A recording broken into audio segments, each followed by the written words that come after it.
Amada Iglesia, muy buenas tardes, bienvenidos. Estamos en nuestro tiempo de estudio bíblico, en nuestro tiempo de estudiar, escudriñar la Escritura con un propósito, conocer el corazón de Dios, la voluntad de Dios y todo lo que tiene que ver con el plan de redención, de rescate y lo que implica el vivir una vida como rescatados, como libres, como cristianos. Estos días nos ha ocupado un tema bien importante, que es el tema de guerra espiritual. Y ha sido un tema, personalmente se los digo, el poder repasar tanto concepto, tantas cosas, para mí ha sido de gran ayuda. Bueno, seguimos estableciendo principios. Recuerde que no hemos entrado en el desarrollo de un bosquejo estructurado de guerra espiritual, porque hay mucho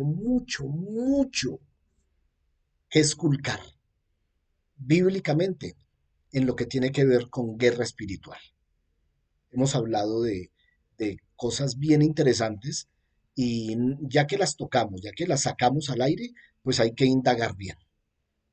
Hermanos, bienvenidos. Qué bueno que estén allí.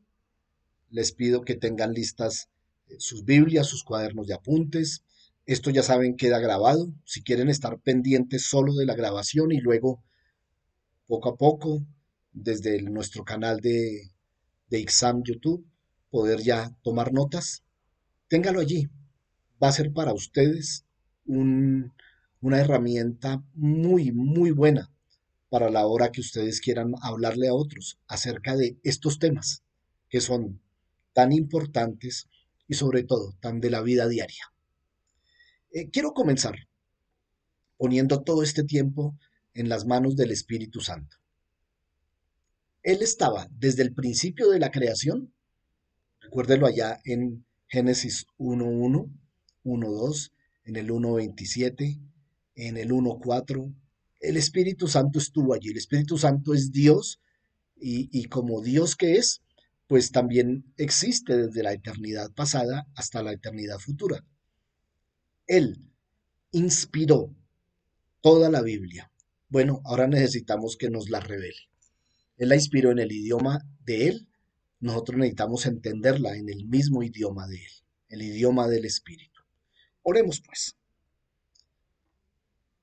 Amado Señor Jesucristo, gracias por la oportunidad que nos das como cuerpo tuyo, que somos la iglesia, de encontrarnos contigo hoy específicamente para escudriñar, para esculcar allí en versículos, en capítulos, entre líneas, cuál es tu perfecta voluntad.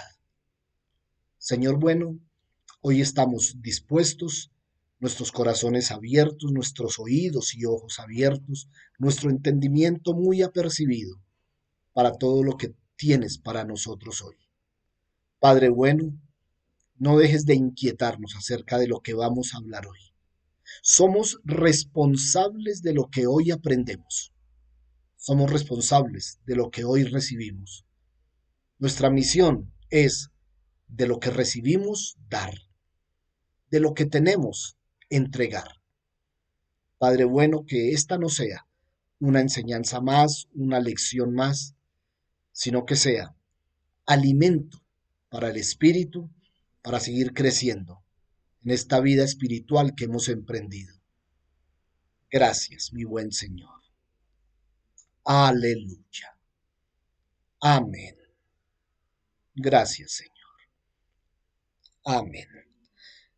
Pues bien, mis amados, eh, quiero ir al inicio, allá, en donde comenzamos con nuestro guerrero. Este es el guerrero que identifica la temática de hoy. ¿Para qué? Para concluir lo que siempre hemos llegado a entender. Estamos en guerra espiritual. La guerra espiritual, dentro del contexto de iglesia cristiana evangélica, es muy mencionada. Todo el mundo habla de guerra espiritual, pero no todo el mundo conoce de guerra espiritual. Aquí en nuestro entorno nacional, todo el mundo sabe que hay un ejército, pero todo el mundo sabe cómo funciona ese ejército, cómo está conformado, cuál es el propósito, cuántos soldados tiene, cómo es la preparación.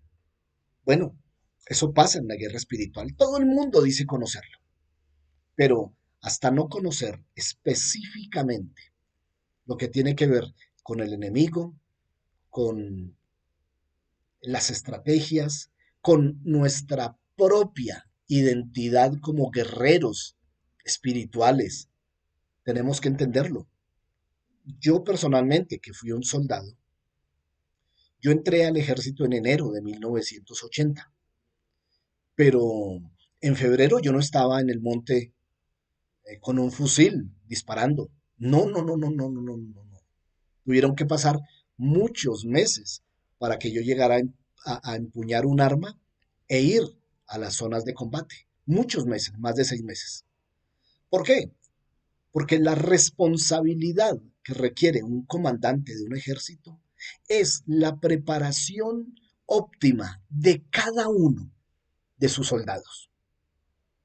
Para un general, y lo digo porque yo anduve con generales, ellos son un soldado más, el soldado comandante.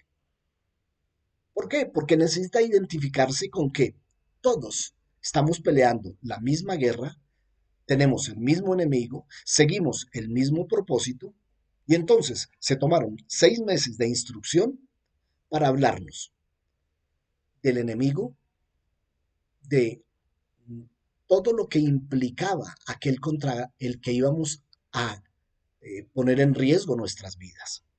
Pero antes de eso, y tome nota sobre esto mi hermano, mi hermana que está allí, para entrar al ejército, no es que yo llegué y golpeé una puerta, me abrieron y yo dije, yo quiero ser soldado.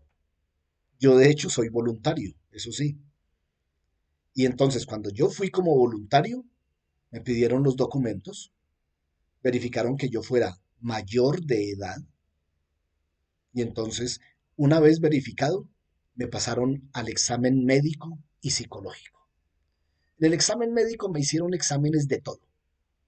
Tenía que tener muy buena vista, muy buen oído, muy buena capacidad física, mi corazón en óptimas condiciones, mi respiración.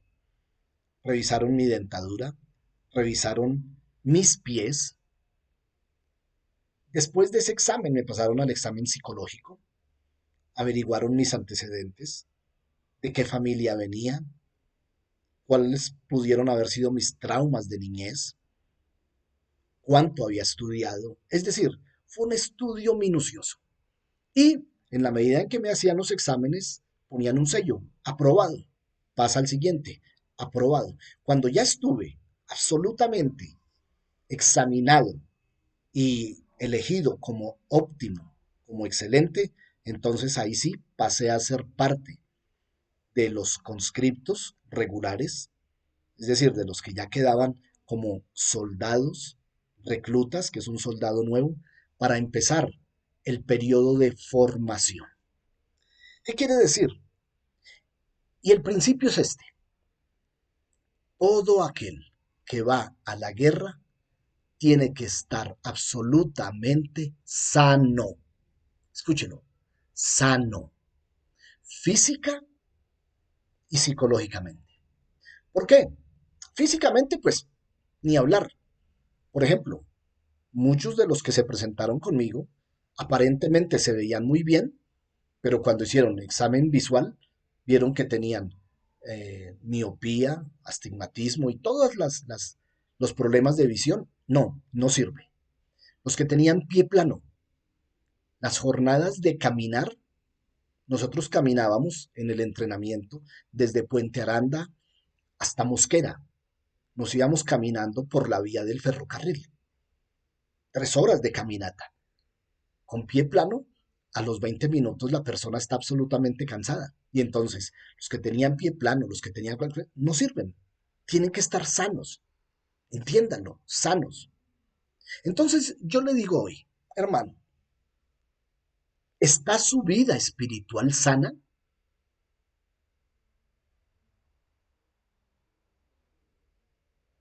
Bueno, este silencio es para verificar. ¿Está usted meditando? ¿En realidad estoy sana? ¿Estoy sano? ¿O tengo problemas? ¿Tengo traumas? ¿Tengo resentimientos? ¿Tengo tal, tal, tal. ¿Qué hace Dios? ¿Qué hace una iglesia responsable? No puede mandar a sus miembros a una guerra espiritual, a confrontar al enemigo, si no se ha cerciorado que cada uno de ellos está sano, ha sido sanado. El proceso transformador del Espíritu Santo ha logrado en esa persona un cambio rotundo. Entonces, déjeme decirle, yo no puedo imaginarme una iglesia donde entra una persona y a los 8 días lo tienen haciendo guerra espiritual. No está entrenado, ni siquiera saben cómo está. Esto es, esto es, esto es delicado. Entonces, una vez está sano, empezamos el proceso. Recuerdo que veíamos materias como justicia penal militar. Es decir, de una vez nos decían, estos son los delitos en los que usted puede incurrir, que le pueden dar corte marcial, que le pueden dar un proceso judicial, abandono del puesto, delito del centinela, deserción, eh, falta de respeto a la autoridad. O sea, tuvimos que entender jurídicamente cuáles eran nuestros límites. Dentro de eso también veíamos el entrenamiento físico que era diario, luego de unos meses polígono, conocimiento de armas, literal, y los que han estado en el ejército saben, uno a los 3 o 4 o 5 meses por lo menos, tiene que armar y desarmar un fusil con los ojos cerrados. Tiene que ver, desarmarlo completamente, no queda pieza sobre pieza, con los ojos cerrados, y luego con los mismos ojos cerrados, sin destaparse, volver a armarlo. Tiene que conocer la munición. Mientras eso pasa, también lo están instruyendo en el enemigo. ¿Quién es el enemigo? ¿Cuál es el comandante del enemigo? ¿Cuál es la ideología? Sobre todo eso, miren, nos insistían tanto en la ideología del enemigo. ¿Por qué? Porque el enemigo tiene un propósito con la guerra. No era matar por matar, no era destruir por destruir, no era robar por robar, no era secuestrar por secuestrar. No, no, no. Ideológicamente, la guerrilla siempre ha querido tomar el país por las armas, llegar al poder por las armas. Y eso lo sabíamos nosotros. Y entonces conocíamos quién era el enemigo. En esos tiempos era el M-19. Hace 40 y tantos años. Sabíamos quiénes eran sus cabecillas. Las fotos de ellos nos mostraban una y otra vez. Los conocíamos. Sabíamos de dónde eran. En fin, no quiero tocar más el tema. Me toca poner este antecedente para que reflexionemos acerca de, sí, vamos a hacer guerra espiritual y a marchar 10 vueltas a la cuadra para derrotar al enemigo. ¿Y quién es el enemigo? ¿Y cuál es la estrategia del enemigo? ¿Y cuáles son las armas del enemigo? ¿Cuál es la ideología del enemigo? Ah, no, yo no sé. Pues todos están caminando, pues yo también camino con ellos. Uy, aquí hacemos guerra y obtuvimos una victoria. ¿Cuándo puedo contar algo como victoria? ¿Cuándo puedo contar algo como derrota? Porque recuerden, es espiritual. Entonces, este ejemplo que les pongo es para que meditemos acerca de la seriedad que debemos asumir cuando pretendamos levantarnos como guerreros espirituales. Esto, amados, no es un juego. Comencemos pues. Y entonces quiero comenzar retomando en lo que quedamos la semana anterior. Dios, el creador del universo, estableció que todo lo que iba a ser en la creación estaba sujeto a su voluntad. Y entonces, en la creación del universo, de las estrellas, de los ángeles, solo había una voluntad, la voluntad de Dios. Y era voluntad de Dios que toda su creación, material e inmaterial, se sometieran a su voluntad. Esto es lo que yo pido, esto es lo que quiero que se haga. Y así hizo a los ángeles y así hizo a los seres humanos. Pero, miren la perfección del Dios que tenemos. Nos dotó tanto a ángeles como a la raza humana de algo que se llama libre albedrío. ¿Qué pasa con el libre albedrío? Que nos da a nosotros el tomar la decisión si acatamos o no la voluntad de Dios. Y entonces, ya sabemos que definitivamente los ángeles tomaron una decisión cuando, habiendo oído la voluntad de Dios, llegaron a oír también la voluntad de otro. Y surgió el dilema de los ángeles. ¿A quién obedecemos? ¿Cuál de las dos voluntades seguimos? Una tercera parte eligió seguir no la voluntad de Dios, sino la voluntad de otro que los había engañado. ¿Por qué razón? Amados, quiero que sepan, siempre que tomamos una decisión, lo hacemos basados en argumentos. Yo no tomo una decisión de voy a viajar mañana a Estados Unidos porque sí. No, venga, ¿por qué voy a ir? Tengo la capacidad económica para ir, tengo papeles para ir. ¿Qué voy a ir a hacer allá? ¿Cuánto tiempo voy a estar? ¿Con quién voy a ir? Argumentos. ¿Cuáles fueron los argumentos de los ángeles caídos? Pues los que Satanás les puso al frente. Dice la palabra en Reina Valera, por la multitud de tus contrataciones, es decir, ofrecimientos.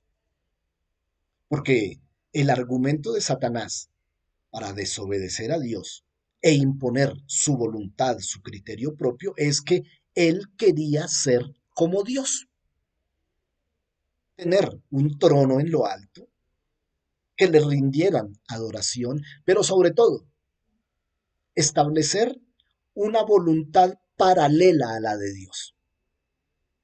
Y entonces le dijo a los ángeles, si ustedes me obedecen, entonces yo voy a darles esto, esto, esto o aquello. Ese mismo dilema ocurre allá en el jardín del Edén. Dios establece su voluntad, se la da a conocer al hombre, lo dota del libre albedrío, la capacidad personal de decidir, y allí, estando en el Edén, viene Satanás, que ya había logrado establecer su voluntad con los ángeles caídos y ahora argumenta también a la raza humana, con que Dios les dijo que en este jardín tan hermoso y no pueden hacer nada ni pueden comer de ningún árbol. Eso es mentira de Dios. Si ustedes comen de ese árbol, ustedes van a ser iguales a Dios, conociendo el bien y el mal. No tienen que hacer todo sujeto a lo que Dios quiera. Ustedes son seres pensantes, les dijo Satanás. Y cuando oye los argumentos del enemigo y se apropia de ellos, entonces dice que vio la mujer que los argumentos del diablo se acomodaban a la raza humana porque vio que el árbol era bueno para comer, agradable a la vista y codiciable para alcanzar sabiduría. Colmó las áreas de la vida humana, espíritu, alma y cuerpo. Y comió. ¿Qué hizo? El libre albedrío los llevó a Adán y Eva a seguir una de las dos voluntades. Pregunto, ¿han cambiado las cosas? No, mis hermanos. Todavía Satanás sigue argumentando. Pero oído, tú no vas a oír la voz de Satanás. Tú no vas a oír una voz estruendosa como cortada que emana de los labios de un ser rojo, con cachos, cola y tridente. No, vas a oír la voz de Satanás en otras bocas, algunas de ellas muy cercanas.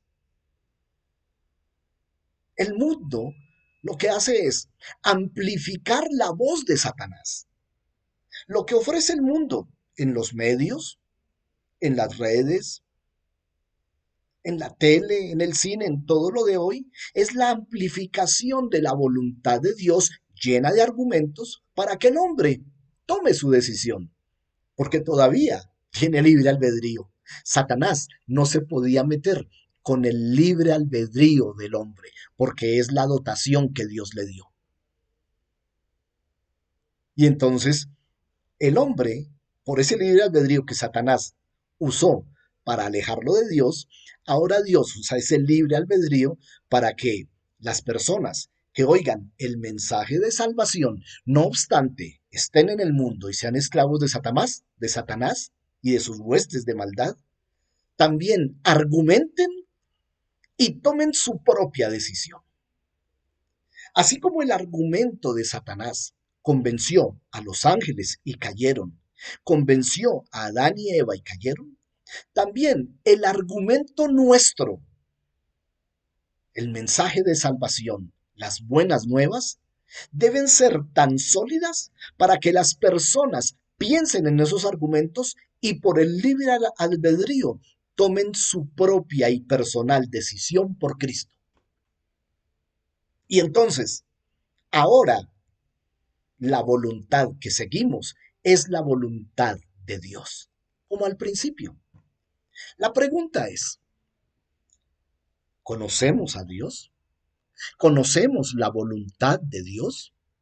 La respuesta es a ustedes, Ixam, mis amados. A ustedes yo sí les puedo decir, sí, claro que conocemos la voluntad de Dios. Claro que sí. Orar sin cesar es voluntad de Dios. ¿Oramos? ¿Sacamos nuestros tiempos para orar? Escudriñad las escrituras. ¿Ya hicieron las lecturas de hoy? ¿Ya buscaron en su Biblia qué les dice Dios? Hago un paréntesis. Eh, Tal vez les conté alguna vez, o muchas veces, que estando en el seminario, todos los días teníamos un profesor, que después fue el rector del seminario. Él entraba al salón y siempre nos preguntaba lo mismo. Buenos días, hermanos. Buenos días, profesor. La pregunta era, empezaba a nombrar. José Fernando, soy yo. José Fernando, ¿qué le dijo Dios hoy? Siempre. Yo no lo olvido. La primera vez que me lo preguntó, yo me acuerdo que estaba leyendo en esos días el Sermón del Monte. Yo llevo leyendo el Sermón del Monte 40 años, pero es que cada vez que lo leo encuentro algo. Y entonces la pregunta fue, ¿qué le dijo Dios hoy? Si uno no ha leído la palabra, pues ¿qué le dijo Dios hoy? Nada, nada. Si no leemos la palabra, Dios no nos habla, porque Él habla por la palabra. Llegaba y preguntaba a cuatro o cinco. Victoria, ¿qué le dijo Dios hoy? René, ¿qué le dijo Dios hoy? Y así, a la próxima clase, buenos días hermanos, ¿cómo están? Bien, profe. Tal, ¿qué le dijo Dios hoy? Listo, cerramos allí. Vuelvo al punto. Voluntad de Dios, que oremos, que escudriñemos la escritura, que intercedamos, que no dejemos de congregarnos. Entonces, dejo solo allí, ¿no? Aparte de todas las instrucciones de Pablo y de Pedro y de Santiago y del autor de Hebreos, instrucciones para ponerlas en práctica cotidianamente. Allí está revelada la voluntad de Dios. La pregunta es, ¿hacemos la voluntad de Dios? Y si la respuesta es no, la pregunta es, entonces la voluntad de quién estamos haciendo. Y ustedes dirán, yo también decía, no, pero yo dejé de tomar, yo dejé de tener estas conductas pecaminosas. Eso sí, no hago esto y no hago aquello. Es decir, cumplir la voluntad de Dios a medias hace parte del plan del diablo. Ojo, no cumpla toda la voluntad. Ustedes saben que la obediencia a medias es desobediencia. Y la pregunta es, si está haciendo la voluntad del diablo, ¿cuáles son los argumentos?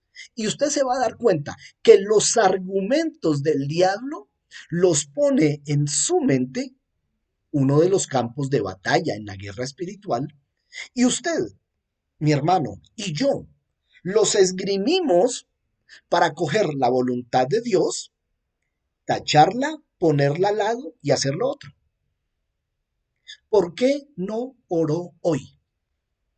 Ah, no, es que estaba muy ocupado. Claro que sí, ahí está el argumento.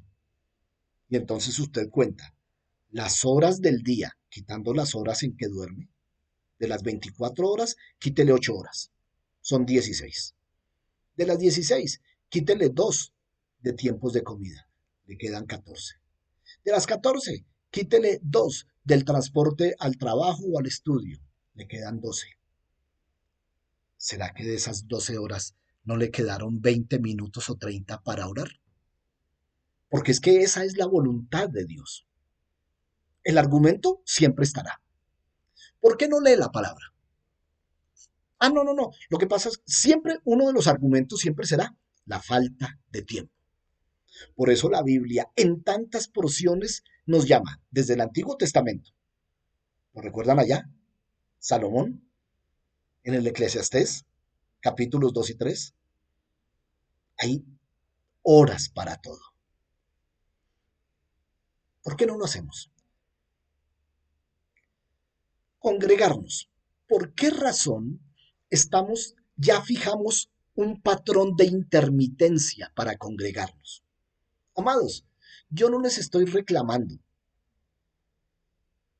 Cuando ustedes no van, cuando yo veo las sillas vacías, yo no, yo predico lo mismo, tengo la misma unción, o sea, eso no varía. Pero pienso en ustedes. ¿Cuál fue el argumento que usó este domingo para no ir? ¿Sabe quién le puso ese argumento en la mente? El que quiere que usted haga la otra voluntad, la de él. Cuando usted se deja de congregar, no solamente es que está dejando de cumplir un mandamiento del Señor, está dejando de recibir la comida espiritual para esa semana, está dejando de compartir en coinonía con la iglesia, está dejando de adorar, está dejando de ser partícipe activo como miembro en la congregación, sino que le está sirviendo a los propósitos del enemigo. Eso es lo grave, hermano. Recuerde, estamos hablando de guerra espiritual. Y dentro de la guerra espiritual estamos hablando de dos voluntades. Continúo. Cuando el hombre cayó en pecado, fue porque por su propia voluntad prefirió oír a Satanás y desatender lo que Dios le puso, lo que Dios le indicó, lo que Dios le presentó. Entonces, cuando Satanás introduce una segunda voluntad en el orden creado por Dios, siempre habrá un dilema, como lo hubo en el cielo. Para los ángeles, lo hay desde ese momento, desde la caída del hombre, en este planeta Tierra. Por generaciones, los hombres hemos estado entre dos pensamientos. O sigo la voluntad de Dios o sigo la voluntad del diablo. De ese tamaño es. Concluyo esta parte diciéndoles, la guerra espiritual es una guerra de voluntades. Estoy yendo despacio, porque esto no es un juego. Es eso, es eso lo que hay en esta guerra espiritual. Entonces, tenemos que entenderlo. Tenemos que ser entendidos, apercibidos, diligentes con todo esto que el Señor nos está hablando como principios de guerra espiritual. ¿En dónde ocurre esa dualidad, ese dilema? Dentro de nosotros, dentro del creyente. Eh, en el mundo no. El dilema del mundo no es si hace lo bueno o lo malo. El dilema del mundo es si me conviene o no, si esto me da más plata o no, si con esto le hago daño a otra persona o a aquella. No, dejémoslo allí. Cuando hablo de las dos voluntades dentro del cristiano, es que aquí en nuestra mente, los argumentos de Dios que son bíblicos, que los trae el Espíritu Santo cada vez que hay un dilema, cada vez que vamos a tomar una decisión, el Espíritu trae por la palabra que hemos leído, que es parte de nuestra vida, es nuestro argumento. Por ejemplo, les voy a dar mi ejemplo, el personal, y se los digo con absoluta certidumbre de fe. Créanme, por favor. Cada vez que se me viene un mal pensamiento, y cuando digo un mal pensamiento es, uy, ¿será que para salvar esa situación digo una mentira? Uy, ¿será que me invento algo para tapar tal cosa? Un negocio, una venta, por no perder un cliente. Cada vez que pasa eso en este campo de batalla, ¿qué hago? Le echo mano a la palabra. El Espíritu Santo me pone una cantidad de versículos y me gozo por eso. Por ejemplo, Efesios. Mira, perdón. Bueno, con Efesios tenemos, pero hoy específicamente fue Filipenses. Por lo demás, hermanos, todo lo que es verdadero, todo lo honesto, todo lo justo, todo lo puro, todo lo de buen nombre, si algo digno de alabanza, en eso piense. Y entonces el pensamiento que se me estaba viniendo, que estaba haciendo un argumento en mi cabeza para una decisión, inmediatamente fue contrarrestado en esa batalla por un argumento de Dios. En esto pensar. Es la manera. Si yo no tengo argumentos bíblicos en mi mente, porque no leo la palabra, porque no voy a la predicación, porque no vengo al estudio, todos los argumentos que tengo van a ser carnales. Todos los argumentos que tengo van a ser los que Satanás ponga en la mente. ¿Le sustento esto bíblicamente? Bueno, Hechos capítulo 5. Ananías y Zafira. Ananías, miembro de la iglesia, nacido de nuevo, bautizado, participaba en la Santa Cena, vendió una tierra. Ustedes lo saben el cuento. Y cuando tuvo la plata dijo, uy, esta es mucha plata. No, voy a decirle a Pedro que la vendí en tanto. Y Zafira, tenga, guarde esta platica y tengámosla ahí guardada por si algo se ofrece. ¿Qué pasó? Pusieron, estando haciendo algo bueno, en ese momento viene un argumento de Satanás, meta una mentira y engañe al apóstol. Y él se va. Y exactamente lo que había ya maquinado en su campo de batalla, tomando argumentos de Satanás, la mentira, va y le dice a Pedro. Y Pedro le dice, ¿vendiste tu heredad en tanto? Y él dice, sí, sí. Y Pedro le dice, ¿cómo permitiste que Satanás pusiera eso en tu mente? Qué maravillosa esa revelación. ¿Por qué? Porque me está diciendo, no, no es que a él se le ocurrió eso. No, es que Satanás siempre va a estar buscando argumentos. Voy a ponerle esto en la mente. Voy a, a- a quebrantar eso bueno que está haciendo con esto malo. Ese es el campo de batalla. Y los argumentos de Dios, la palabra, tiene que estar muy fortalecido porque los argumentos serán continuos. Miren, amados, usted puede estar lleno del Espíritu Santo, pero como estamos en el mundo, como estamos vestidos de esta carne, los argumentos del diablo siempre van a estar a la mano. Leo, hay personas más inclinadas a la racionalidad y otras que son emocionales. ¿La racionalidad qué es? Analizar, meditar, poner la razón, razonar. Otras hacen las cosas movidas por emociones. ¿Están tristes entonces? ¿Están alegres? Y hacen negocios, se mueven por aquí. Todas ellas tienen el mismo conflicto.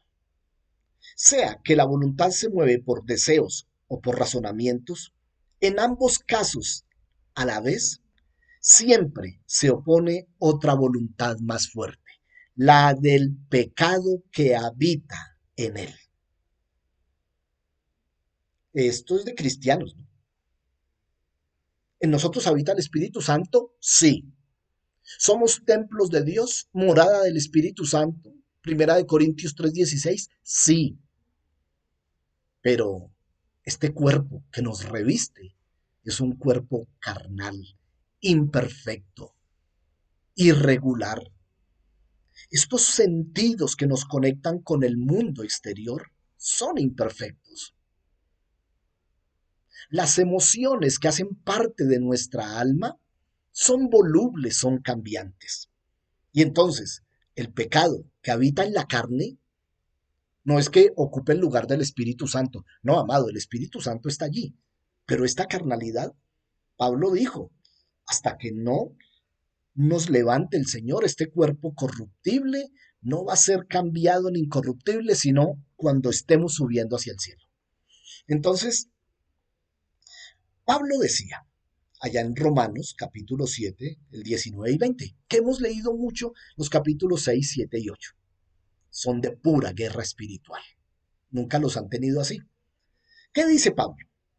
No hago el bien que deseo, sino el mal que no quiero. Y eso es lo que practico. Y si lo que no quiero hacer finalmente lo hago, ya que no quiero, ¿qué encuentro? Que hay un pecado que habita en mí, no que gobierna mi vida.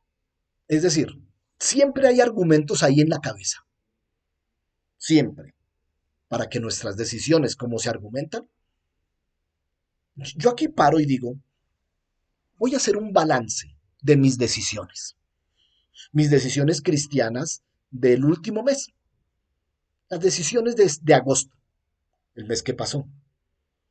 Eh, Oré todos los días, mi tiempo devocional, leí la palabra todos los días, fui cada día de reunión a la iglesia, cada domingo asistí a las oraciones congregacionales y al estudio bíblico.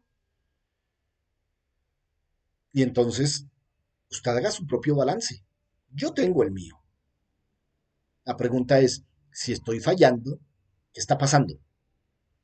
Que me quedé sin argumentos del Señor, sin argumentos santos, y entonces terminé haciendo ¿qué? Pues lo que el diablo argumentó, y ahí los tengo para echar mano de ellos. Hermano, ¿por qué no tal cosa? Ah, no, porque tal, como Ananías, tenía lista la respuesta. El apóstol vuelve a llamar, escuche, el pecado que habita en mí. En otro lugar, yo le digo ¿dónde? En Romanos 4. Dice que el pecado entró en el mundo por un hombre. Cuando no había sino una sola voluntad, Satanás cogió a Adán y Eva, a Adán, y le puso el pecado. Y por ese hombre, porque de él descendemos todos, entró el pecado al mundo. Entonces, ¿qué quiere decir?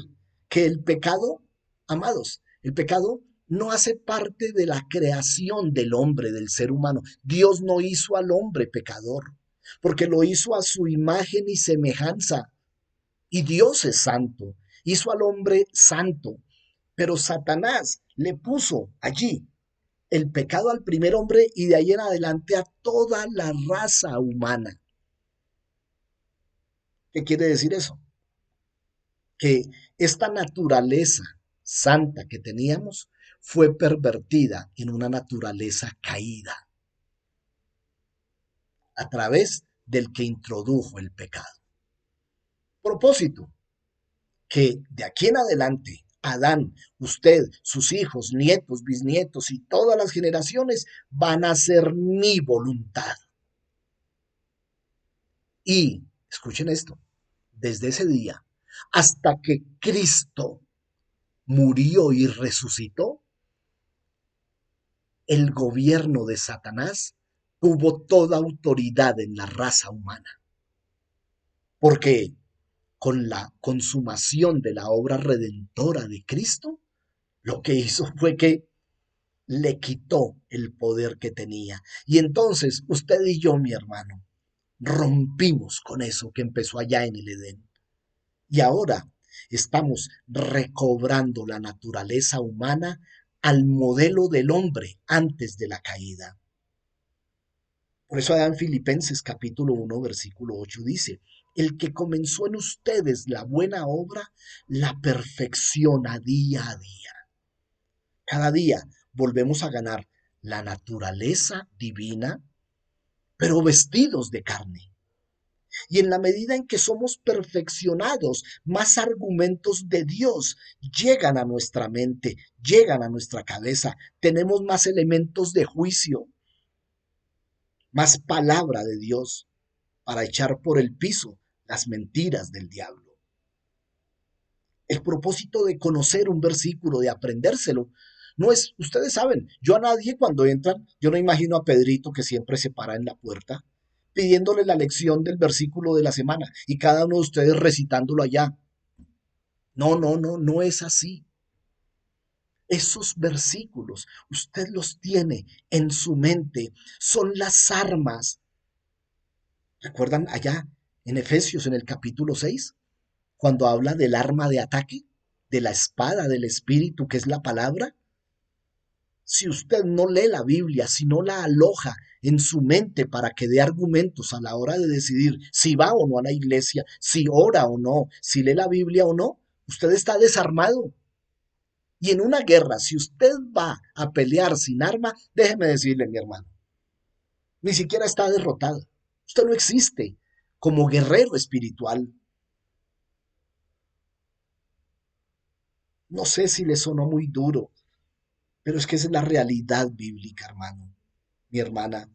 Estamos hablando de guerra espiritual. Y entonces que tengo que darles la mejor dotación para que vayamos. Y porque es que la guerra espiritual no se libra los domingos a las 8 de la mañana en la iglesia. Es más, el enemigo ahí es donde se queda quieto. No, no, no, estos se van a unir. Imagínese la sinergia de la iglesia. No, no, no. Él lo coge a usted por las noches. Cuando está dormido lo despierta y empieza a meterle ideas. Y usted se llena de ansiedad. Dios, ¿qué me pasa? Y me cuenta, pastor, no he podido dormir. Hermano, ¿y por qué no ora? No, es que no puedo ni orar. Ah, ya. ¿Qué pasa? Es que el enemigo lo está derrotando, mi hermano, mi hermana, porque estamos en guerra. Y mi obligación es darles la dotación. Miren, amados, esta clase de hoy, esto no se me está ocurriendo hoy. Esto yo lo vengo preparando hace tiempo. Hoy, desde las 10 de la mañana, he estado preparando este material. Este es mi tiempo para ustedes. Propósito. Usted necesita recibir la dotación espiritual para contrarrestar esta guerra, porque la guerra es todos los días, hermanos. Todos los días usted tiene una lucha. Pues, mírela, aquí está. Déjeme quedarme ahí. No quiero dejar cabos sueltos en esto. Entonces no quiero avanzar. Déjeme decirle, medite sobre lo de hoy. Medite sobre los argumentos que usted ha puesto para no hacer la voluntad de Dios. Medite qué tan fuertes son estos argumentos y se da cuenta que no son suyos. Y si esculcan la palabra, se da cuenta que tampoco son de Dios. Entonces ya sabe de quién son. Bueno, déjeme parar aquí, orar para darle gracias a Dios. Mi amado Señor Jesucristo, mi Padre de bondad y gloria. Señor, gracias por la iglesia. Gracias por nuestra congregación que está en tu corazón, en medio de la cual tú habitas. Te pido, Señor, que hagas de cada uno de nosotros guerreros, capacitados, fuertes, armados, entendidos, Los tiempos son duros. No es tiempo de dormir. No es tiempo de alejarse. No es tiempo de negociar las cosas tuyas, Señor. Pon por el Espíritu Santo esa hambre y sed por ti, por tu palabra y por la obra. Gracias, Señor, por hablarnos. Aleluya. Amén. Amados, no me queda más que invitarles para el próximo miércoles. Continuaremos aquí donde dejamos. El domingo 10 de septiembre tenemos nuestra reunión a las 8 de la mañana. Les espero muy temprano. No se deje poner argumentos para llegar a las 8:30. No, miren, esto es... Y recuerde, prográmese para nuestra reunión del 24 de septiembre, que es a las 9 de la mañana. Haga una lista de las personas que usted ha pensado que puede invitar y antes de hablarles, ore a Dios. Señor, yo quiero invitar a mi hermano, a mi hermana, a mi sobrina, a mi vecino, a mi amigo. Hágalo, ore. Y cuando usted hable con esa persona, ya Dios habrá abierto un corazón y un camino. Amados, les bendigo en el nombre de nuestro Señor y si Dios lo permite, nos estaremos viendo por allí, en la iglesia, el próximo domingo, 8 de la mañana. Bendiciones, amados.